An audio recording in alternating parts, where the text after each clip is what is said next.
couch. What's up, big dog? How you doing, man? I'm good. How are you? Yeah. I'm pretty good. Yeah. I'm feeling powerful. It's not. It's a nice day. I city biked over here. Yeah. It's. I am like, I don't know. I'm trying to get active.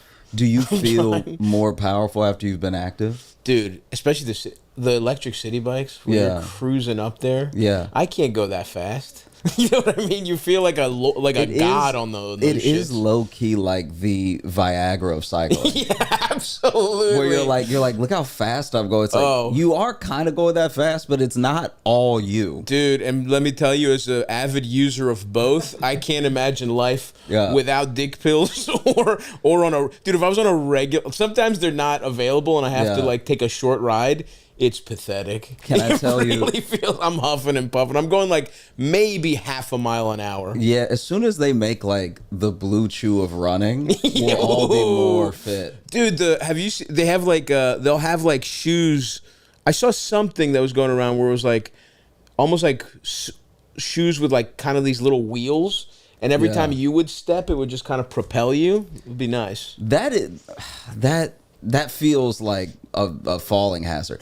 I'm more of a mind of like, I just want the shocks to finally do their job. You want a real bounce. Because they look like they will help you dunk. The Nike Shocks, of course. Yeah. Classic shoe. I believe Vince Carter, those are his shoes. Yeah. Those were the coolest fucking shoes you could have. Those were the best heels you could wear. Yeah, they really were heels for men. You know what I mean? You saw those and it didn't even feel like heels. Sometimes you see dress shoes. Yeah. And you're like, all right, there's a little gap. Of course. That's pretty heel-like. One of my first experiences of children mocking adults was in middle school. We had a substitute teacher who wore like I guess Chelsea boots or something, and boy oh boy did he was also the football coach who no one respected. We were bad. Yeah. And so it was like everyone was waiting for something to make fun of him for, and he was click-clacking. It was awesome to see like the click-clack and being a grown man and you're still, 5'8" with them. Yeah. And I say that as a proud 5'7" warrior, by the way. Yeah, but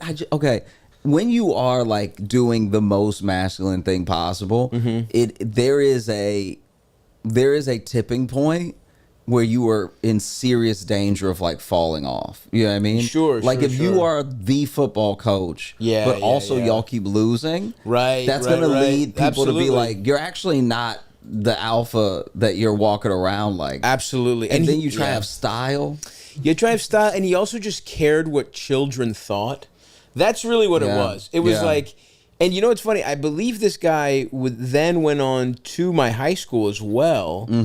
And then he was a defensive coordinator, and then he like switched over to a rival high school. Like these guys have like, you look back at it and you're like, this was a 40-year-old man who was like invested in the like drama of a high school football league. Yeah, and he really was as pathetic. And the thing is, those children were right to mock him, and children really can. It's like you feel vibes at that age. You don't know anything else, but you know when someone's pathetic. Yeah. Because if you want a child to like you as an adult, you are pathetic. Yeah. You seek their approval. You're a fucking loser. They don't even have like disposable income. No, you're trying to impress the people who have the least going on. They have no power in society. You know what I mean? They're just like you should be leaving them to their own little devices. It is crazy though, because if you I look back at this one instance that was exactly what you're talking about, and it was just so perfectly. It was almost, it felt like it was out of a movie, the way that it was so transparent. Yeah. I played like pitching machine baseball and like pee-wee. Like I did baseball for a little bit. It was not good. Where'd you grow up? Louisiana. Okay. And so was not good at all. Sure. And was not trying to be good. I was scared of baseball as a child. Not only was I scared of the machine, the machine would have freaked me the fuck out. The thing with the machine that bothered me is people act like it's not a slower gun. They're like, stand here. It's a very shitty slow gun. You've been avoiding projectiles your entire little life. Yeah, absolutely. You know, you will actually, something will happen and your parents will get mad at you for not getting out of the way. Right. Yeah. Now I'm supposed to fight those instincts. Yeah. You've been telling me my whole life. Yeah. I have to stand in front of this thing. I have to stand in front of what? It. And I have to swing at the right time so people will clap. Yeah. I won't actually win anything. No. But people will clap. Anyway, so we were in the middle of a rant. Our coach was giving us a rant about how. And you were about how old here? What do we think? What are we talking? I was little. So if it's Pee Wee machine pitch, we're talking like I played from like I feel like I played from 8 to 11. That makes sense. Or maybe I was 8 say to 12 or something like that. Yeah. And he's in the middle of calling us the most godforsaken team he's ever seen in his life. We also couldn't be smaller. 10-year-olds, yeah. We also couldn't be smaller. You're probably all cute too. We were small for our age. Right. We really were like a worse version of Bad News Bears. Yeah. And so then he's in the middle of calling us the worst godforsaken team he's ever seen. And as he got to like godforsaken, his dentures almost flew out. Oh no! And so he's like, "Y'all are the worst." And then as he's like trying to hold it together, first of all, some kids start crying because they don't know what dentures are. Yeah, they don't know what's going on. So they think his head coming out. Like they straight up think his head coming out. We're so bad. Our coach is dissolving in front of us. Because they were like there were a couple kids that started crying because they were his eyeballs are next. and then he's like starts trying to push him back in, and he's like, shut up. Nobody laugh at me. Oh my, nobody laugh at me. And a grown man saying nobody laugh at me is like sadder. It's one of the saddest things. Yeah, absolutely. With his teeth coming out, yeah. Nobody laugh at me there's never been a better read on a person that they gave. If you say that like non-ironically, you're nobody so laugh defeated. at me. You're so defeated. Teeth coming out of your mouth, children. I'm surprised he didn't kill all of us. Yeah. Just so that no one could tell the story. I mean, it is that the psychology of a like little league coach who is not, was he related to anyone? I don't think so. That's nuts. My soccer coaches were almost always somebody's dad. Exactly. That's classic. That's classic. Somebody's dad, even like, friend of the family, like if somebody who used to play and knows, has a relationship with somebody, whatever. But when it was like a guy who was just some guy who wanted to yell at children, who like had the most pathetic is somebody who no family, has no access to kids. Yeah. Because it's like, you meet a lot of parents who like, they want the worst. A really bad type of parent is someone who's like, I have nothing going for me. My family has to listen to me. You know what I mean? Like that's definitely a type of guy, particularly if we're getting religious or we're getting into some kind of structure or like ethnic. We're old world boys here, Eastern Europeans. I mean, that's our dads were fully like that, where they had nothing going, and they're like, well, here I am, the king. I am the king of this below the poverty line castle. And when you have like a guy who didn't even do that. He's like a middle manager if he's lucky, no kids, no nothing, and he's like, probably wasn't even a good athlete. He's like, I have to coach Pee Wee football. To yell at 7-year-olds, that's fucking crazy. That's also sad, dude. The thing about your kid is that they aren't supposed to know if you're a loser. Right. Like that is why there are dads that wield that, like, you have to like listen to me and go by. It's of course. It's like this is the perfect setup for it, because especially growing up in the South, you get a lot of this. Of course, it's like the idea is that you listen, you respect your elders, because respect for your elders teaches you to respect people. Because the one of the main things that I do feel like has been lost, and like, I don't know, some of it's good and some of it's bad, but there is a thing of like, if to respect someone just because they are older than you teaches you to respect strangers for no reason. Like it's a social order type thing. And not just for older people, for people your age, for people below you. It's like respecting people for no reason is practice at respecting everybody. Yeah, yeah. So it's like on its face, it's like a little dumb, yeah, but sure. the intention behind it is good. And so then the other thing is that hopefully, if you have the right people around you that are older than you, they've made a lot of mistakes you won't have to make, or they just know how like certain paths go so they can tell you. So then you would listen to them, right?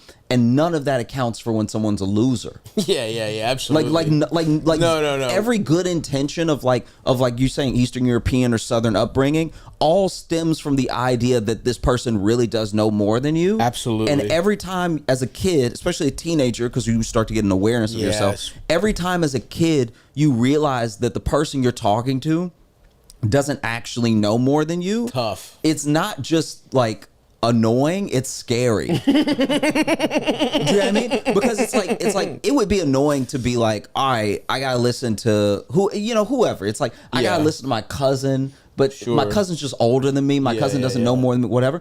But then if it is like your dad, now you're like, wait, but the house is in your name. Yeah. What do you mean you don't know? Me getting water is up to you. Yeah. It's like that's that, and so I think that's where a lot of it comes from. I mean, I had admittedly a dark moment where I remember the first time that somebody just like ragged on me for being old, but like for no reason. Like I really was minding my own business. Yeah. What's going on? Where was this? This was when I used to work at a grocery store. Okay. And there was someone younger than me at the grocery store. You were a TJ's guy? Yeah. Yeah, I remember this. And basically, they were going on and on and on. We're like 4 years apart, by the way. So this already also That's the insane. Funniest. When a like 21-year-old talks about 25-year-old being It's exactly old. what happened. I was 25. Dude, you've nailed it. I was 25. I was literally minding my own business. Stocking some Trader Giotto's gnocchi. Making sure that the front area was faced correctly, so it's all even. Makes you want to buy it more, so you can pluck one right out of the perfect face. It's the best. Anyway, I'm minding my own business. Apparently, 2 other coworkers were like trying to guess how old I was, but then someone walked by who just knew. And so then they said 25.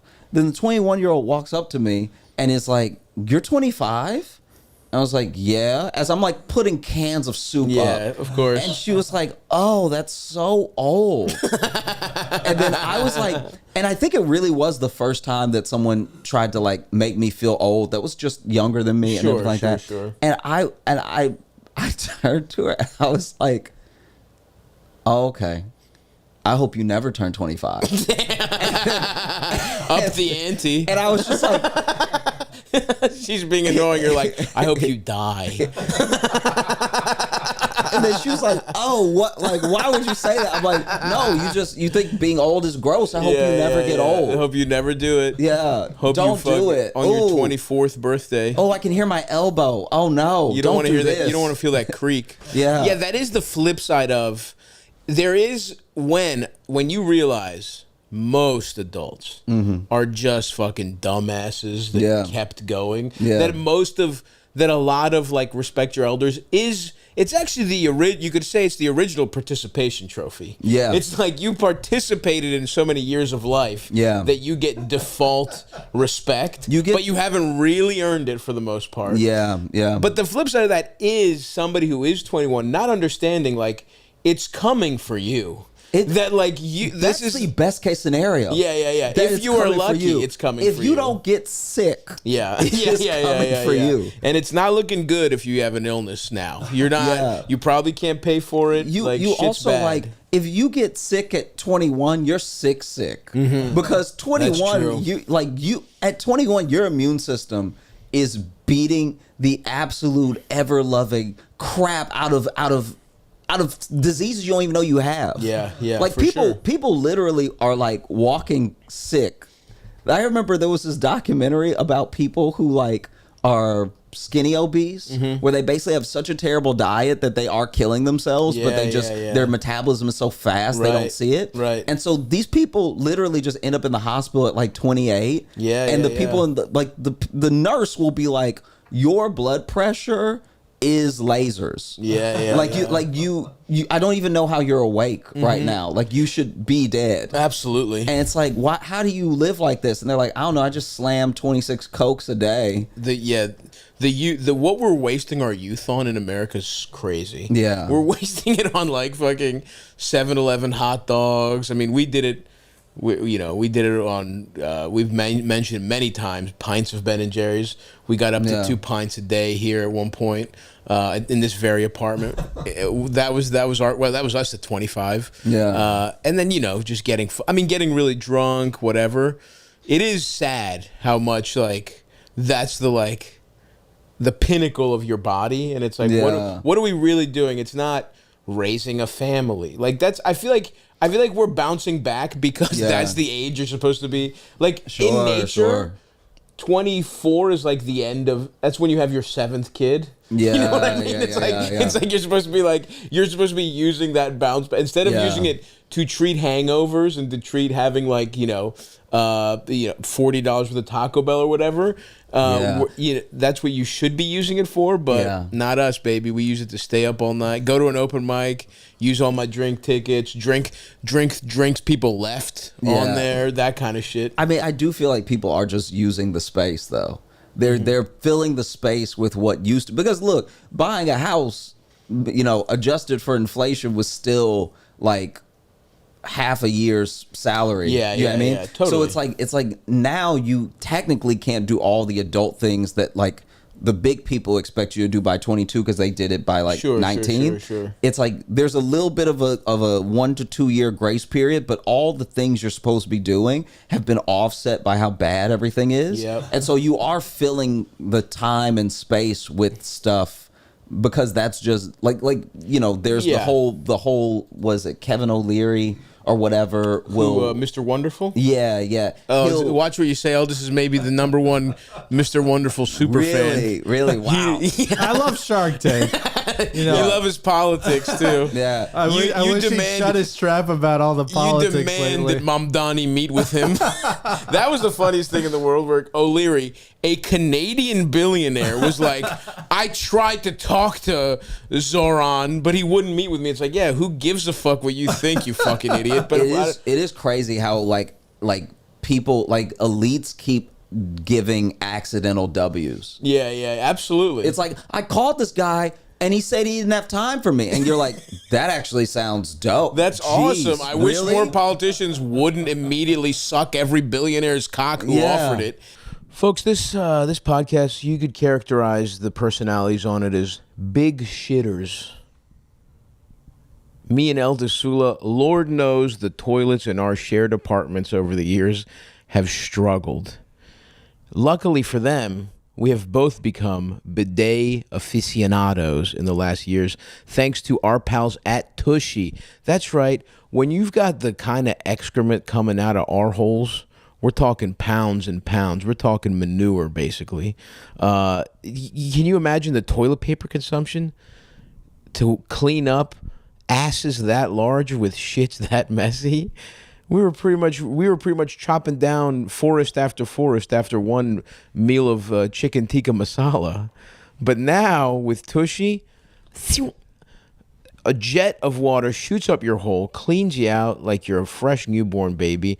I've never had a cleaner feeling in my ass, and I thank our pals at Tushy for introducing me to the bidet lifestyle. I was a little hesitant, but let me tell you, if it can work for me, if it can clean off what's coming out of my ass, it can work for you. We love them.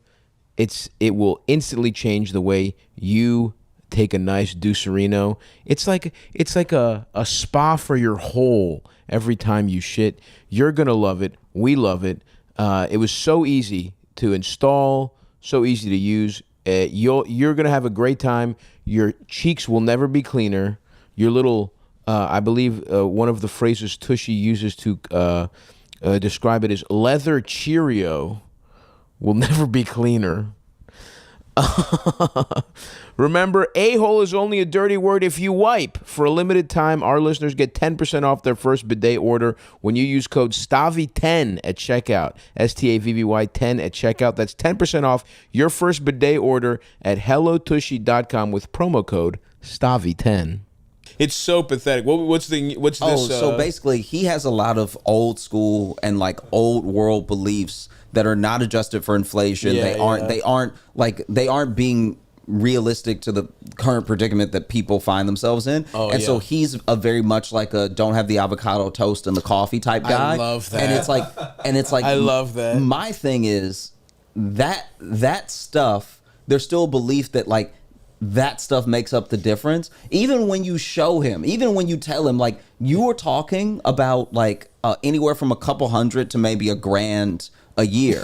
Now to even his point though, if you are exactly $1,000 in credit card debt, then these are the things you could be doing to be in no credit card debt. But the problems are so much bigger than that. Yeah, who cares? That people getting by is not the same as like getting ahead. Like he is living in a fantasy world, and I don't even think it's an earnest fantasy world. This dude is living in a fantasy world because it keeps the machine churning. For sure. That you can save your way to $1 billion. Oh yeah. And that is that you just don't not have to logical. just ruin the lives of thousands of people. That's the only way to get $1 billion. The only two ways to get $1 billion are to be an absolute monster, or, and this is back when we still sold DVDs. Of an absolute monster? Where we still sold DVDs. Yeah. Like, let's say if Kevin Hart got like a third of the country to buy Grown Little Man, he would have been a billionaire, and it would have been pretty ethical. Yeah, you know what I mean? Yeah, that is true. But we're out of those commodities. Everything is like subscription based. Even the physical things, there's still a barrier to entry to sell people who like your stuff the physical thing.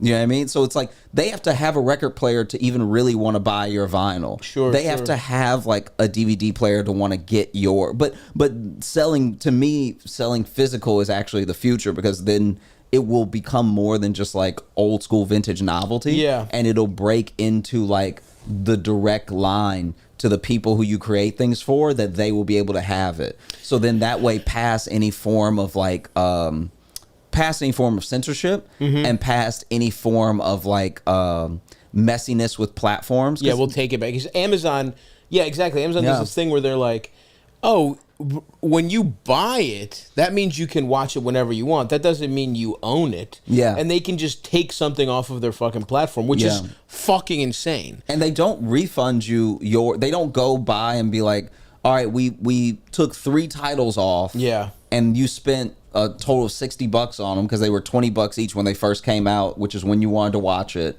and we said you own it, so here's your $60 rebate. It's no one's really keeping up with that. And even if there's an effort to, it still doesn't make up for the fact you literally didn't want that money.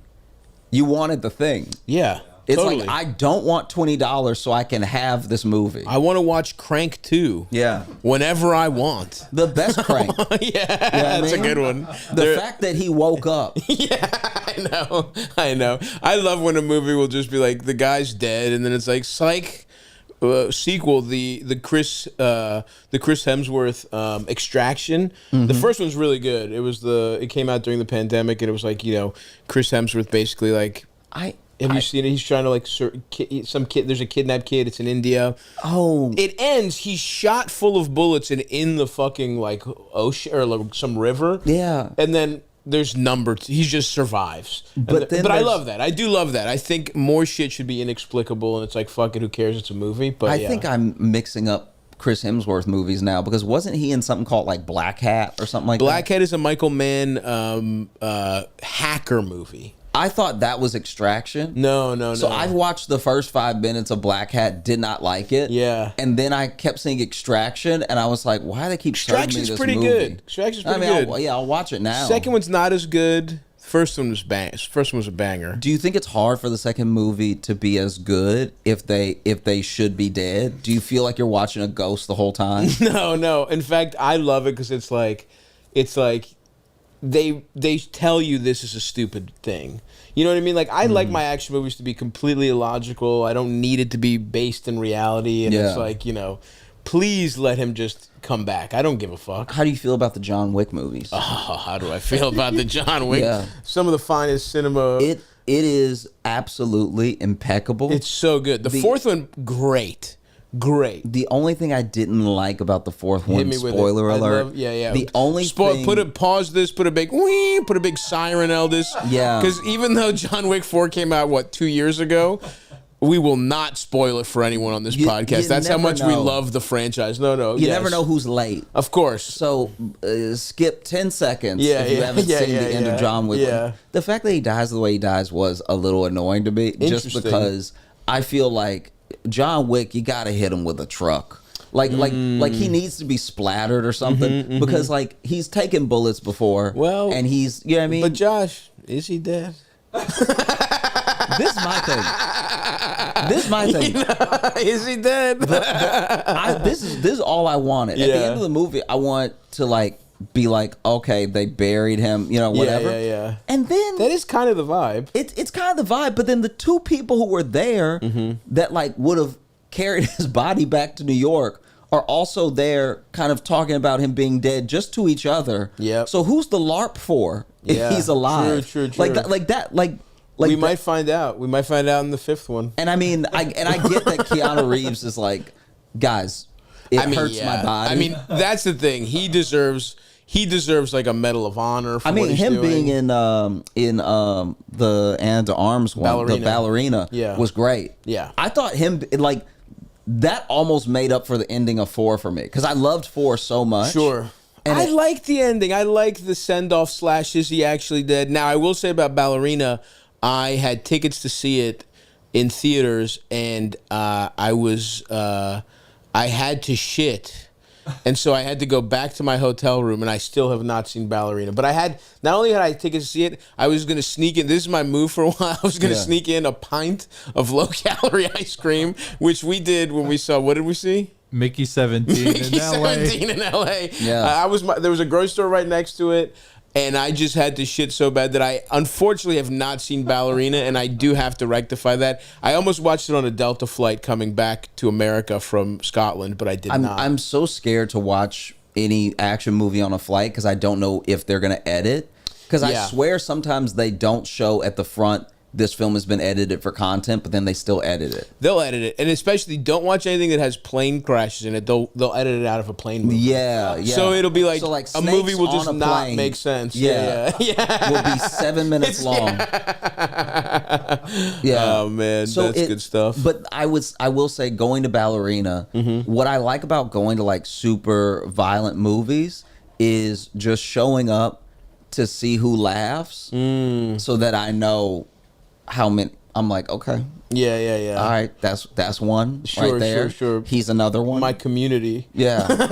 Yeah. Because I feel like there are some things that happen, especially in the like Wick franchise, that are just so like obscenely funny. Absolutely. Like literally when he in the first one, he hits that dude in the neck, and that guy's like, "Oh, my neck!" But then he's reloading, and then shoots him in the head. I'm like, that is because you knew he had a gun, totally. But then you get hit in the neck, and you're like, "This has never happened before. This hurts." Yeah. And then bow, like it is awesome that the subtext is like so many of these guys are just like unstoppable, but it's like.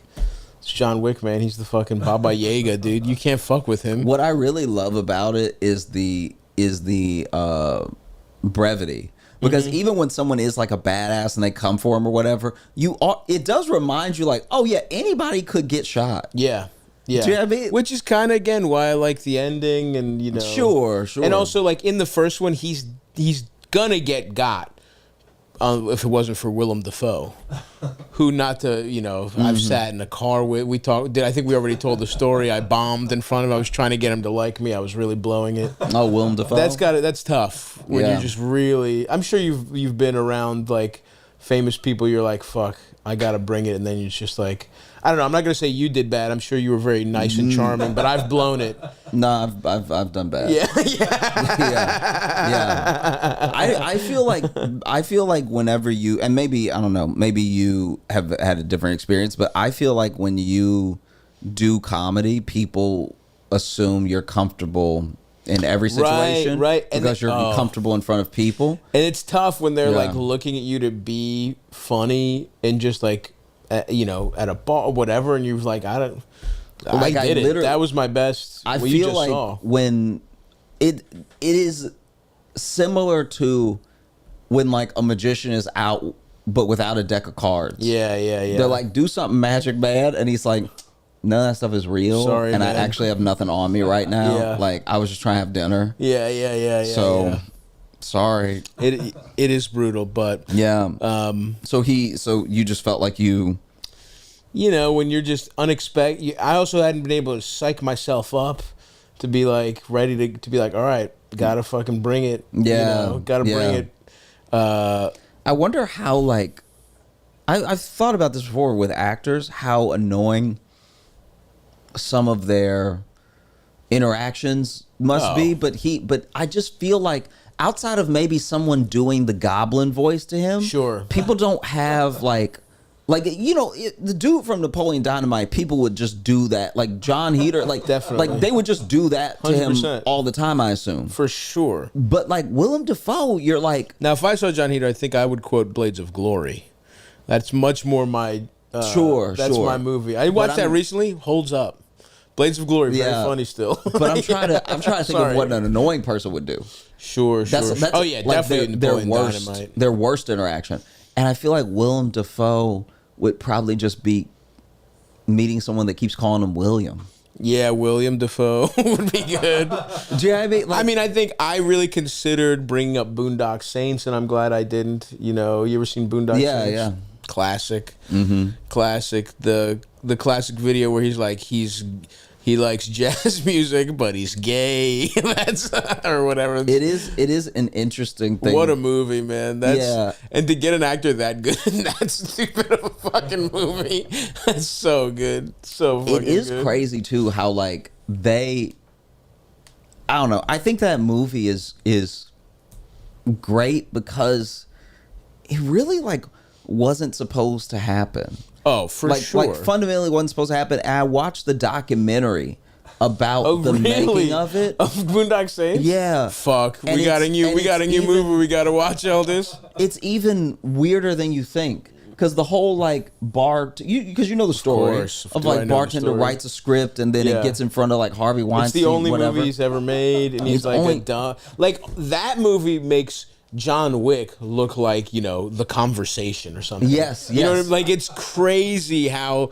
Because John Wick, you could argue, is the pinnacle of dumb guy cinema. Sure. Because it is like, oh, dude, all the fucking chicks, all the world is run by sexy rockabilly chicks. And it's like it's just like these concepts. You pay for everything with the gold coin. It's like, and everything costs one gold coin. It's like, it's just it's so fucking stupid and stylized, but it's awesome. It works. It does work, you know? Yeah. Whereas Boondock Saints, it's like a similar type of guy, a less sophisticated, like, dumbass wrote. You could tell. Like, yeah, I mean, because also I think John Wick, the director was the stuntman with Keanu, so he understands movies. And this guy really is just a dumb Irish bartender who is like, what if two fucking Irish guys were the smartest and most dangerous guys in the world? And that's basically the fucking premise. Yeah, I mean, it is very fun that there's no inflation in John Wick.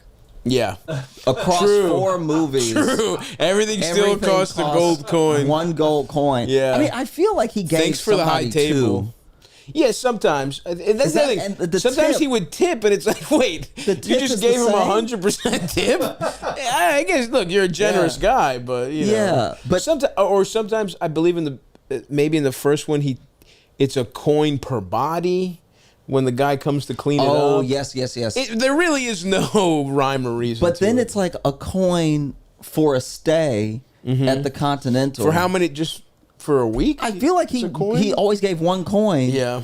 And I guess you get to stay as long as you want. I guess so. But then that made it weird because then when the guy he wanted to kill was like, a man could stay here forever, it's like, is it all included off of 1 coin? Right. Because then John could just stay forever. I think, yeah. You know what I mean? Yeah. But anyway, said all that to say that I got to find it because it's a documentary about the making of it, how the guy who wrote it lost his mind. Yeah. And this is before his name Troy Duffy. And so it's like, basically, this is before any of like Harvey Weinstein's like legal cases start, anything like that. And yeah, I believe this is it. Yeah. Fuck yeah, dude. And insanely in this thing, I don't know who made it. The good guy is Harvey Weinstein? Kind of. Like, like Harvey Weinstein is like... Comes off as reasonable. he at least comes off as like, wow, this guy's like really mean to me and I helped him.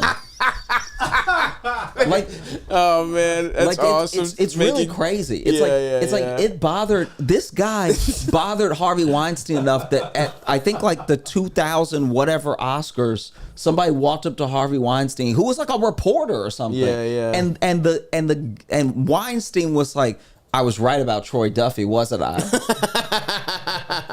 Man's a jerk. Damn, dude, that's awesome. It's really crazy. Yeah. All right, well, we'll put it on our watch list. Go up. What's it called, Hildas? Overnight. I think that's it.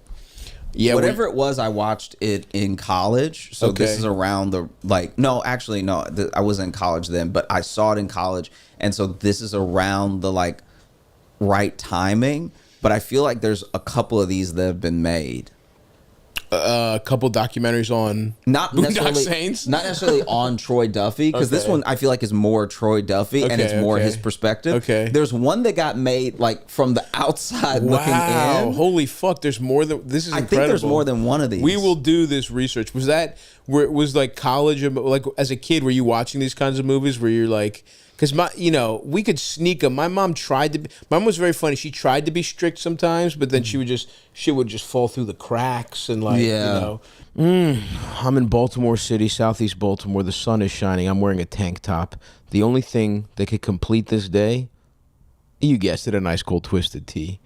I came down here to visit family. It's October. I thought it would be cold. No. It's still feeling like summertime out here. But even if there was a chill in the air, even though what I'm going to do today is grill up on my backyard with some ice cold twisted teas, even when that little fall, autumn chill comes across and I'm in a cardigan, you think that's going to stop me from having the twisted tea? You're out of your fucking mind, Chief. Twisted tea, what a bevy. Goes down smooth, real iced tea. None of this fucking fake bullshit. Okay, brewed with the good shit, 5% per volume, no pesky carbonation to slow you down, you know what I'm saying? They go right down the gullet. God, what a beverage. Is there a promo code? Fuck no. Twisted Tea is basically just paying us to spread awareness for their beverage. They don't even give a fuck. Honestly, I want you to buy it, but Twisted Tea's good. That's how good the fucking product is. You want to be a piece of shit and don't buy it? That's fine. But you're a fucking asshole. You're an asshole who doesn't know how to keep it twisted. That's right, folks. Go listen. No promo code, no nothing. They don't even give a fuck if this ad leads to sales directly. They just want to get the word out, and we're happy to do it. Go buy a Twisted Tea wherever Twisted Teas are sold. Can you do me that favor? You little fucking pieces of shit. It is crazy. I mean, that's why kids and like pets end up getting what they want. You just need the persistence. Because like kids and pets. You just can't, like when your dog whines, like if a dog wants to get out of the crate, it whines because it's willing to whine 1 second longer than you have patience. Yeah, sure. So then you let it out of the crate, and even without a real like sense of time, you know, like they say dogs have no sense of time. The dog knows I need to do this for 18 minutes plus one. Yeah. And then I'll get out. Sure. And that's why some dogs are so hard to train and stuff like that. Yeah. And so like I feel like kids also have that effect where they're like, this is the thing I want. It's the only thing I want. And it's like, I have a singular attitude about it because I'm not like a farmer's son. And I have nothing. By the way, my life is very simple. Like, versus my mom, who it's like working 2 jobs, 3 kids. Like, you just got to catch her on one overwhelmed day. Yeah. You know what I mean? And then it's like, yeah, I get to watch a fucking movie with guns in it and I get to have pizza. You also have to ask in like a confusing way. Because if you ask the same way, they'll know it's the same thing. Yeah. But if you walk in, parents exhausted, sure, ready to pass out, and then you're like, may I watch a history miniseries. yeah. Now all of a sudden you're watching Rome on HBO. Right. You're seeing boobs. You're seeing huge dongling dicks. You're like, whoa. I'm interested, mother. I'm interested in history, mother. Yeah. Yeah, I mean, that did happen. I think I've told the story before where it's like we were into Dragon Ball Z and my mom didn't want us to watch like, violent movies, and she went to we were a big library movie family, and she went to the library and she's like, oh, and she saw some like anime shit, and she gives it to my little brother, and it was straight up hentai. and I guess the library the same exact thing happened. Some old woman at the library was like, oh, okay, this is like that Japanimation that's sweeping. And my brother was just like, I remember my brother being like scared to tell me and our other brother like, oh, you guys should watch this. And it was, like, he couldn't even bring himself to be like, and we were like, whoa, dude. Yeah. We were he was literally too young to jack off. Like, he didn't even jack off. I mean, who knows, maybe, but he was like just too young to jack off. Like, if that had hit our house like 2 years later, would have been a big problem. But that, parents will. And increasingly, I feel like that's happening. Like, if our parents didn't know it was happening, it's like, what these like the kids with what they are, whatever fucking message boards, like the next political assassin is going to be on. Like the guy who fucking killed Charlie Kirk. It's like you don't even know what he's into. He's like a furry. So did they say they kept saying he was like a groiper? But that's just because people have heard of that. Like that's like that. I guess people really. First, obviously, like, Republicans wanted him to be gay and communist, right? And it's like, he might be sort of gay, but he's not a communist. Like, he's not a leftist. So, and then I think the left, like, or even Democrats wanted him to be some kind of, like, discreet conservative thing. And groypers are that's like the Nick Fuentes, like, fuck it. But I don't think he's that either. I think he's just a weird fucking kid in a country where everyone just gets guns and shit. It seems like such a meme. It seems like such a meme way to go about everything. That's a good point. And it's very meme forward. I thought everyone was saying that he was like in that corner of the internet because of the writing on the bullets, the gun, and stuff like that. If you're reading this, you're gay. LMAO. It's insane. It's like that is a bullet. It's like and it's like, what am I going to sit here and say? I didn't laugh when I saw that. That's crazy. That's fucking crazy. But the thing that I don't know. I guess like the thing that I find that feels so insane to me is that like ever since I was a little kid, like growing up in Louisiana, white people have wanted a race war. Sure. Like ever since I was like a little kid, and not like obviously like I'm talking about very specific white people. There's a percentage of people that And the thing about a war is like at least two sides have to want to fight it. Yeah. Sometimes you get a third side in there. Sure. Like, it can get messy, but we need at least two. And I find that like there is a war that so many different groups of people want, and then they'll even try to flip the war onto you, where you're like, you want war too, and then you're like, I actually don't. Not really. We had nothing to do with this. Yeah. Please stop talking like the Joker. I mean, that's the fucking craziest part of all this shit is like the second like Charlie Kirk died, which shouldn't have gotten killed, but like every Republican was like, now you're gonna regret what you've done. It's like, what the fuck did we do? Some insane, who knows, like kid whose brain is poisoned, or I don't mean to fucking, don't make me take my Knicks hat off and put my tin foil hat on.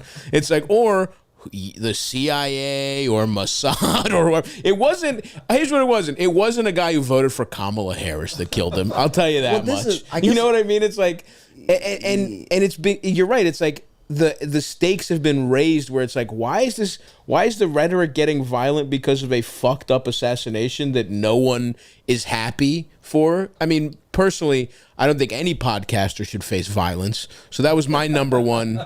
That's my number one. Like, that's the lens I view it through. But it's like, it is crazy that very quickly it became like, you killed the one who would peacefully debate you.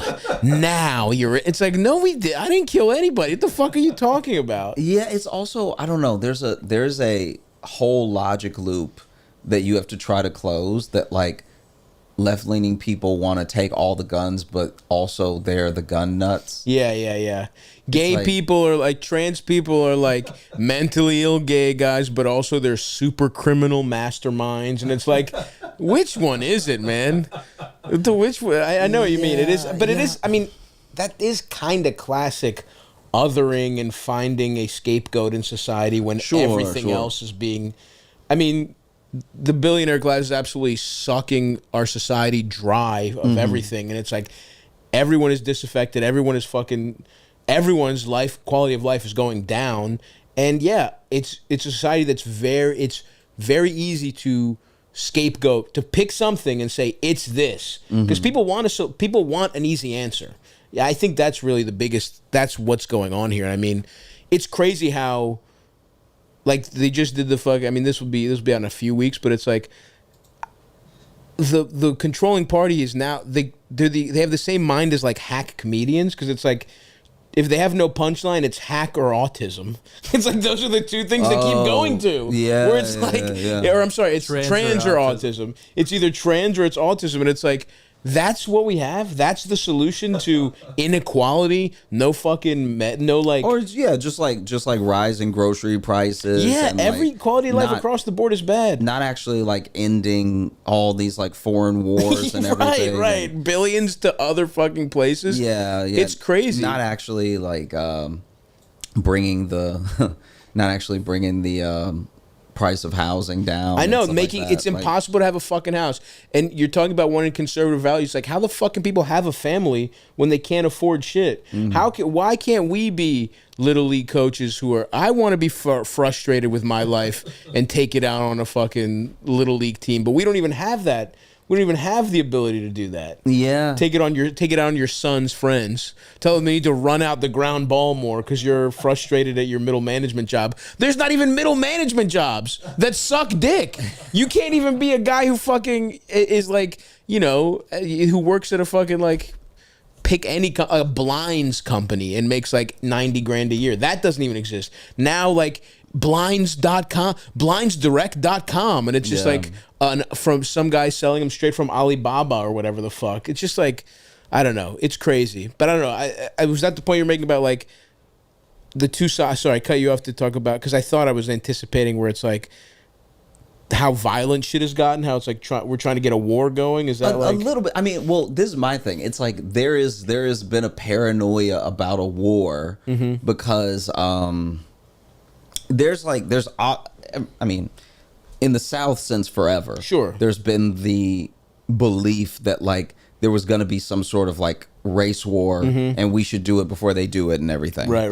And then it has turned into like not just race, like race is a part of it, but now like left and right, since left still has like, it's still got some of the material same stuff in it, but it is a bit different. And even then, it's like the people who really want it try to project onto you that you want it. So then when they're like you're so glad that this thing happened, and then you're like, no, I'm actually not. No, it sucks. People almost don't know what to do with it. Right. And that's why, like, I've been, I mean, anyone who like follows me or anyone who's been like listening to me is probably getting sick of me saying this, but it's true. It's like what we've done now, and it's a manner of speaking, so it's very hard to undo. But what we've done now is made anyone a representative of the right or left. Right. Yeah. So now, if I want to be, if I just disagree with them and I have my opinions, if I disagree with you, you're the opposite. Not even just that. It's like, if I want to say, oh man, all of the right are Nazis. Right. And then I point to 3 actual Nazis. Right. And that's supposed to represent half the country. Right. That's a good point. And then the left, it's like when they're like, the left is like celebrating. It's like, all right, look, I can't speak for like every single person. Yeah. I know I wasn't like celebrating and posting myself, like making fun or anything like that. Sure. I can only control what I do. And then I also know that like everyone's being served a certain thing. They're trying to keep you on the app longer. So it's like, to me, it's like to let, like, all I know is that the representatives, like Democrat representatives, stuff like that, said all the things you're supposed to say. Absolutely. So now the fact that like a former president, like sitting senators, Congress people all over the country could all say the right thing, but like dipshit 2012 is what makes you want to go to war. Because now you're like, that guy's making fun of it. It's like, what power does this guy have? And is this a bot?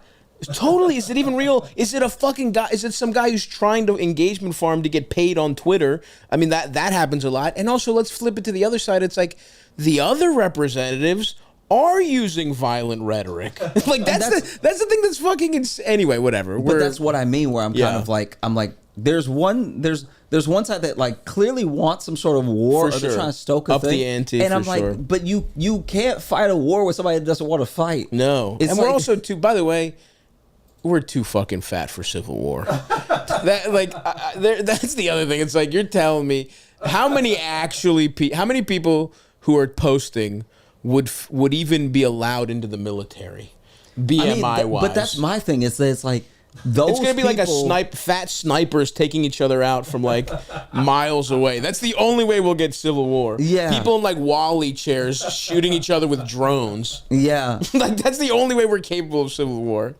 Anyway, whatever. So let's get some questions, because we have to. You have to actually talk about this stuff for a living at the Daily Show after this. So let's give a couple. I appreciate that. This, it's good to talk about this stuff, but we also have, I'm sure, people who want permission to cheat on their wives. People whose dicks are too small to get put. Like, this is the intellectual show you've come on here, Josh. So let's get some good questions. I'm sure Aldous has got some really good ones for us. And anything you want to plug, by the way? I mean, you're on the road.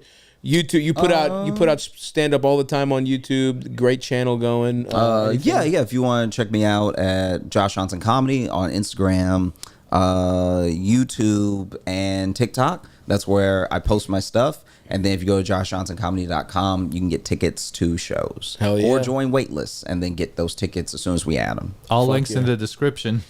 Fuck, I got to talk to you about that waitlist shit. I've been trying to. We're dragging our feet on actually having our own list, and that's pretty dumb. But yeah, go check it out, and let's take some calls here, LD. In a world of online shopping, customer reviews matter more than anything. I know me, when I'm looking for anything, I filter for 4 stars and up. Honestly, 4.5 if I'm feeling real prissy. Don't give me none of that dog doo-doo. I want only the best. And that's why, if you run an e-commerce business, the reviews matter on how customers get your product. Nothing is going to level up your business like ShipStation, which goes above and beyond just shipping labels. It's order fulfillment excellence. It ensures accuracy. You get shipments out the door faster, and now you're going to wow your customers, aka the shit that really matters. What your customers want, what's going to get you that 5-star and keep growing the business. We've been using ShipStation, incredibly easy. Am I in there day to day shipping things? No, I'm past that. But from what I hear from my trusted lieutenants, it has automated our shipping tasks and manages orders in one simple dashboard. I love that about ShipStation, and you will too. There's a reason why successful businesses use ShipStation. It'll grow with you. You start small, it'll scale up to 40 times what you started at. 2 to 3 times faster than average. Automate your workflow, save time, reduce human error. Nothing like those pesky. The way this podcast is produced is almost solely human error. We need ShipStation for podcast production. They find the right carriers to get your stuff out there. They go over, I think they said 400. Is that true? 400 motherfuckers. Damn. They'll listen. They're gonna match you with the right carrier to get your stuff out there. And more importantly, they're gonna get those reviews singing. They're gonna get those reviews humming. La la la la la la la. 5 stars. Wow your customers and get rave reviews with cheaper, faster, and better shipping. Upgrade to ShipStation today to get 60-day free trial at shipstation.com/Stavvy. There's no credit card or contract required, and you can cancel anytime. That's shipstation.com/Stavvy, Stavvy. Hey, Stavvy and guests. So here's my situation. I'm in my early 30s, and both women in this story are in their late 20s. I have a really great job and a really great girlfriend. My girlfriend and I generally have a fantastic relationship. We have our occasional communication errors, but I think that she's smart, kind, cute, and gorgeous. She also takes her work seriously, though, and we both have to travel quite a bit in our jobs. Because of that, we have given one another hall passes. We have agreed that if we are apart for a while, we are okay with the other person having a couple casual dates or sleeping with somebody else just for fun. Despite that agreement, though, neither of us has ever actually done it in the almost year that we've been together. In a few weeks, she is going away for 3 or 4 months, and there is a woman at the same company as me who is obviously interested in me.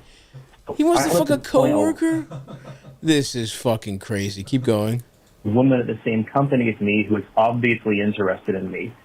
So I'm at the point where part of me wants to go and have a couple casual dates and hook up with this woman just for fun, but I'm kind of scared that if I do it, my girlfriend might feel a little jealous, and the woman from work, even if she is into it, might feel like shit once my girlfriend comes back and I tell her we have to stop hooking up. Well, that's not when you would tell her. Worst case scenario, I lose my girlfriend and piss off my work friend. Best case scenario, they're both into it, and I'm having threesomes on the regular. Oh my God! What are your thoughts? This guy's out of his mind. I will say, a couple things off top. Please. I love a dreamer. Yeah. This is the kind of optimism we need in this country. Like this is like and look.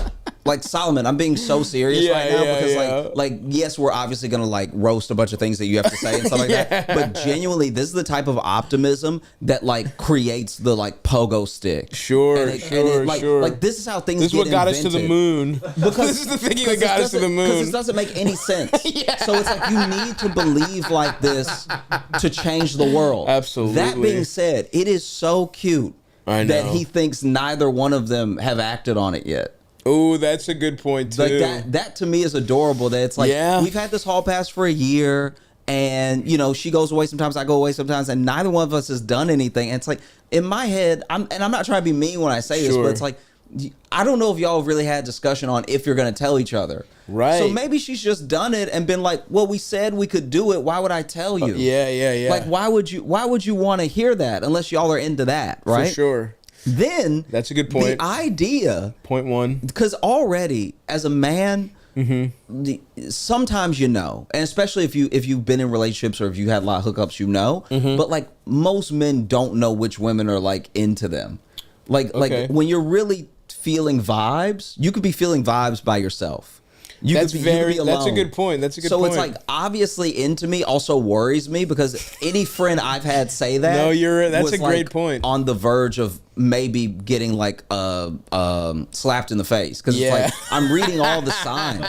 She's like eating ice cream in front of me, man. Why would she want a delicious treat unless she was trying to get some, right? Yeah, absolutely. Then on top of that, you're assuming a woman who you're not already hooking up with wants to get in this mess. Like I feel like there are like maybe you know in Brooklyn or whatever or like in Portland, Oregon or something like that. There are people that are more like ethically non-monogamous and stuff. But you're assuming this woman who you have not gone on a date or hooked up with yet, just a lady you've had lunch with at the office, will be like, oh yeah, I will sleep with you while your girlfriend's not in town. Yeah. As a starter, that's how we're going to begin. Well, what I love about that, so I'm with you, by the way. And the funniest thing is, he hasn't thought about that because he's thinking, well, I'll fuck her and worry about the rest later. Because he's saying, when my girlfriend comes back and I tell her, like to him, he hasn't even considered letting her know, like, hey, I'm in an open relationship, essentially. Like, do you want to hook up? I know this is weird, but I like you. And I mean, you're spot on with so much stuff, and I'll take some other. I think you nailed a lot of it. Them not acting on it is a great point. like, do you know that for a fact? Because it seems like you're leaving a lot of this as like, we've given each other hall passes, but no one's done anything. Do you know that? Do you have clear, like, rules and communication? Has she been fucking a bunch of other guys? Also, if you, okay, let's say for a second that is true, right? That that nothing's happened, and you're worried your girlfriend will be upset. What you should do is talk to her. You should be like, hey, you're about to go for 4 months. Can we read? Because it's been theoretical, this hall pass thing in the past, but now it feels like if we're serious about this, we should, and not just for her, but for him too, right? Yeah. Because like he's under the impression that she hasn't fucked. What if she's been like, oh, I've been hooking up every time I go on a trip, I fucking got, right? The weekend. But yeah. Even if when you're going for eight hours, I consider that a long distance thing. But so now is a perfect opportunity to really drill down on this. That's number one. And by the way, if you haven't, maybe both of you are bluffing, and you should just be like, hey, I actually like you. I'm not cut out for this. Yeah. Can we I'll come visit you. Like 3 or 4 months in the grand scheme of things isn't crazy, right? You need to really check in because it's about to get real and you're not prepared. And number two, if you're going to, first of all, don't fuck a girl in your fucking office, idiot. Like that's crazy. You're so right. I didn't even get to that because in my head it's like worst case scenario, I lose my girlfriend and piss off my work friend, right? And it's like that is not the worst case scenario. No, you get fired and you have a suit for sexual harassment. Like that's this is the type of thinking that once again, Solomon, you need to dream. All right? I like that you're dreaming. At the same time, you have to, like, in order to enact any dream, you have to understand when you're asleep and when you're awake. Yeah. Because, like, this thing of, like, even threesomes now, it's like threesomes. My man, him saying that's the best case scenario, which I guess he's right. I guess that is the best case scenario. I guess yes. They're both like, wow, you're awesome, and we want to also fuck each other, but no other guys, just you. It's like, all right, I guess that's technically the best case scenario. The only way that this makes sense to me is if, like, and not to be that guy. This is very like internet coded right now. This is very Reddit. But like maybe he's 6'5". Right. Like maybe all this stuff is really a possibility in his life. That's a good point. That's a good point. Because like he could be rich, he could be hot. I will say the whole idea truly of like a hall pass thing is already a little bit irregular. That's already a little bit like 100%. Oh, okay. Y'all are open to some things. Also, the only way it works is if you are if a guy and a woman, you have to be hot like a 6'5", like very desirable guy, and or rich and or famous. That's the only way that like a guy can keep pace with or I mean I guess certain guys are like true like Casanova types, or just abusive, or a piece of shit, true, or like a sociopath, but like something irregular has to work for it to balance out in a way that works for people. Because normally, if you're gonna be long distance off and on, some people will just break up. Yeah, absolutely. So it's or like cheat. Some y'all people will clearly just cheat. want to be together. Y'all had this conversation, so I understand how it's not completely out of the realm of possibility that like. Maybe this is the person I will show interest in. Yeah. But like your work. Yeah. Your work is like, man. That's a great point. Here's the thing.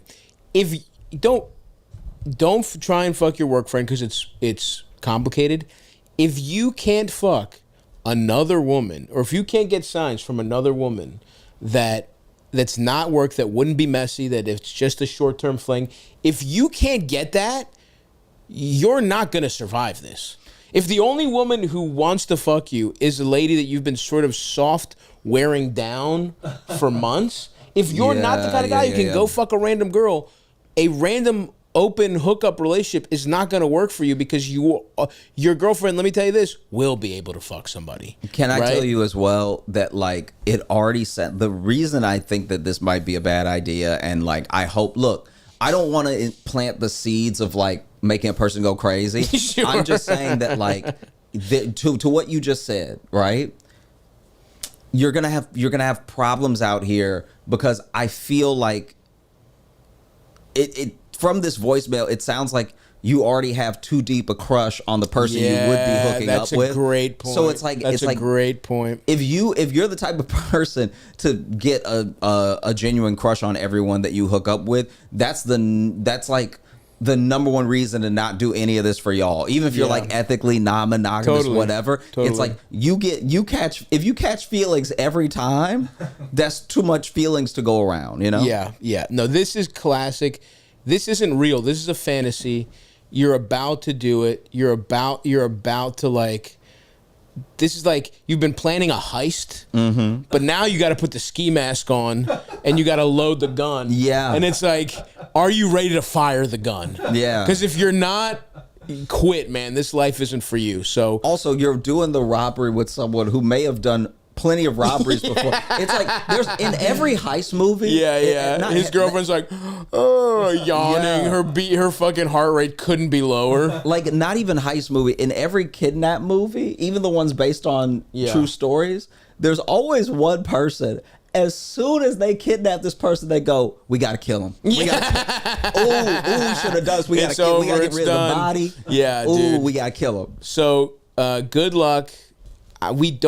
It doesn't feel good.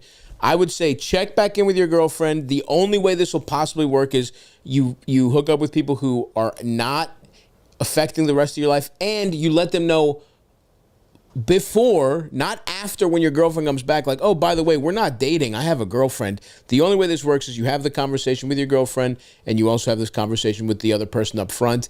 We don't think you have it you're cut out for it, but good luck, buddy. Our old pals at Ridge Wallet. What a company. What a product. Streamlined, slim. Some of you listening right now probably have an old crusty wallet, thick as hell, throwing off your back alignment. It's weighing you down. You're sitting on it, fucking your spine up. Disgusting. You make me fucking sick. You need a fucking Ridge Wallet, baby. You need that good shit. It's stylish. Over 50 colors to choose from. Aluminum, titanium, carbon fiber, whatever you want. Sleek. It holds a shit ton of 12 cards plus cash on a nice little fucking thin, streamlined wallet. And listen, losing your wallet's the worst. That's why they got the AirTag attachment. Okay, you gonna put that in your big fucked up leather wallet? I don't think so, Chief. You'll always know exactly where it is with your. And I'm a very forgetful guy. I said this last time. I have to order this. We have to talk to our friends at Ridge so I can throw that shit on my wallet, Elders. What the fuck are you doing? I mentioned this last time. There was no action from you. You're not proactive at all. Unlike with the Ridge Wallet. The Ridge Wallet Corporation. I love them so much. And I fuck with their bags. The backpack I use on my, I'm a stroll lord. I stroll with a little Ridge backpack. Just enough for my sundries for the day. Charger. A book if I'm pretending to read by a park bench, looking around, maybe some bitches see me, they think I'm a fucking well-read guy. They're like, wow, this guy's smart. He's reading The Giver. Wow. He's reading shit they made him read in high school. He hasn't really thought about a book since then. No, I read. I read a lot, thank you. Anyway, that's not what we're talking about. We're talking about the Ridge Wallet. For a limited time, our listeners get 10% off at Ridge by using code Stavvy at checkout. Just head to ridge.com and use code Stavvy, Stavvy, and you are all set. After you purchase, they will ask you where you heard about them. Please support our show and tell them that our show sent you. Please. Next question, Big Eld. Stavros, eldest, and guest. I have a bit of a conundrum. I went on vacation to France. Nice. Kind of a half vacation, half work trip. I was studying some of the things I do for a living without going into too much detail. Okay. And as a result, it not being a get pussy trip, I was not prepared to meet a lovely young woman. Like he puts it in his calendar really nice that way. Keep going. Prepared to meet a lovely young woman who I had a really nice evening with, and then a really nice night with. Some of the shit she did, man. Vive la France. So I didn't have a critical piece of equipment handy. Didn't want to miss my opportunity. Decided to roll those dice. Is now, he talking about a condom? I should not have rolled those dice. Wow, bro. Because I got a phone call a couple days ago. For reference, this is about 3 months after I'm back stateside. Oh, fuck. And she is pregnant. Oh. So obviously, first question was, should we get rid of it? She was very Catholic, and so she is opposed. It's her call, of course. French? But I'm not entirely sure what to do. I don't think she can come after me for child support across the Atlantic Ocean. That's not the question, man. That's not the first thing you think of, bro. Can come after me for child support across the Atlantic This guy's Ocean. like, Trump's, I love this isolationism. Keep us cut off from the rest of the world. You're lucky she's not Israeli. You would have had to send her a fucking $1 billion in child support. Dude, this is nuts. Keep going. Does this happen all the time? This is a new one, actually. Good question. Now, let's keep rolling. I need to hear the rest of this. That said, I don't want to be a deadbeat dad. I don't want to fly to France once a year on Christmas. I don't think I can afford to fly to France once a year on Christmas. But I don't speak French and have no way to earn a living in France. Holy fuck, dude. But EU citizenship, and also the possibility that for at least a little while longer, I would still be experiencing what I experienced on that night, although probably the throttle would come down a little bit on that.